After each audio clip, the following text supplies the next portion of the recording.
Good morning, everyone. I just got back from a walk with my daughter, and I did a little bit extra. I did walk a mile, and it's like 15 minutes, and you get to walk a mile. So I actually did 2 miles. I'm really excited because I've just been hanging out during this quarantine, and I've been just going to my refrigerator one too many times. What am I looking for? The food is still there. And but I've also been eating a little bit more than I normally do, and my midsection is growing. And so I'm just like, you know what, I better get up and start moving. So anyway, I decided to start this series because the Lord has been prompting me for some time to do this, and I have been living in fear. I have been just refusing to get out of my comfort zone and do something a little bit different. So this is my first time doing anything like this, so please bear with me. If I stumble over my words, excuse me. But I feel like, even though I'm at home with my kids, I'm teaching from home also, and I just need to do something that the Lord's been prompting me for a while. I can still function. And so we are going through 2 Samuel in our Bible study. 2 Samuel 7.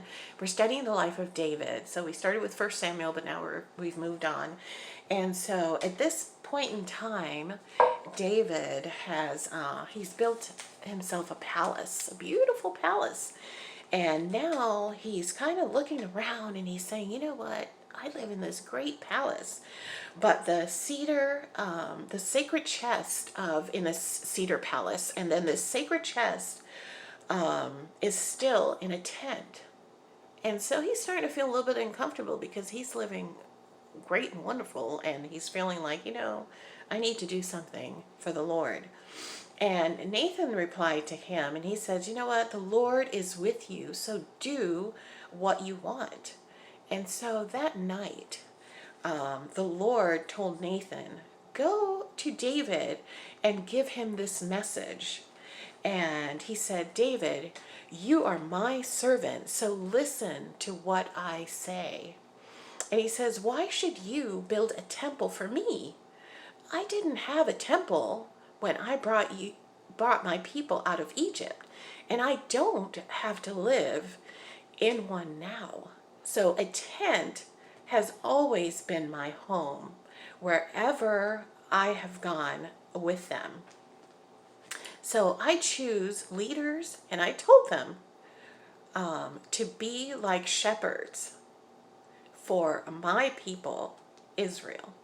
To be like shepherds. When I think about that, it's like, well, shepherds move about, right? They go from place to place and they take their flock, they lead their flock.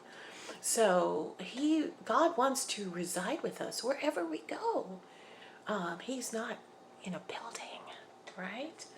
And so I just love that. So David, this is what I go on. This is 8. It says, David, this is what I, the Lord, all-powerful, say to you.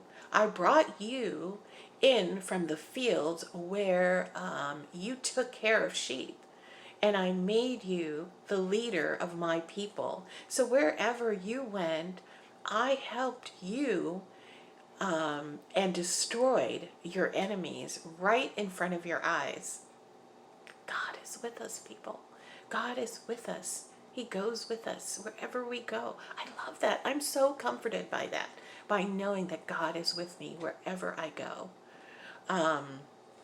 And it goes on to say, I have made you one of the most famous people in the world. Okay? God resides in us whether we're famous or not. Isn't that beautiful? So I have given my people, Israel, a land of their own where they can live in peace, and they won't have to tremble with fear anymore. I needed that one because I tremble in fear sometimes. I have faith, but I tremble in fear because I like being comfortable. I like, just being comfortable in my home. And this quarantine is making it even more difficult for me to get out of my comfort zone. But you know what? I am listening to God, okay? So evil nations won't bother them, and they, as they did. And so when I let judges rule my people, and I have kept your enemies from attacking you. So now, here's I love this part of the promise. So now I promise that you and your descendants will be kings. I'll choose one of your son to be king. And when you reach an end of your life and are buried in a tomb with your ancestors, I'll make him a strong ruler, and no one will be able to take his kingdom away from him. He will be the one to build a temple for me. I will be his father, and he will be my son. I love that. No one will be able to take his temple away from him. If God resides in you, no one can take that away from you. I love that. So when he does wrong, I will see that he is corrected, just as children are corrected by their parents. But I will never put an end to my agreement with him. I love that. When God is correcting me, I don't always listen, right? Because I want to feel comfortable. I want to, escape, right? And like even now, I'm escaping. But God is with me, so I shouldn't have any fear. I should do what he has called me to do, right? Just like he's called you to do. He has a plan for your life. He has a plan for my life. And we should move forward without any fear. When God corrects us, it's not a negative thing. It's actually a positive thing. It's because he loves us, just like we love our children, right? We correct them. Now, like our children, we don't want to hear that, do we?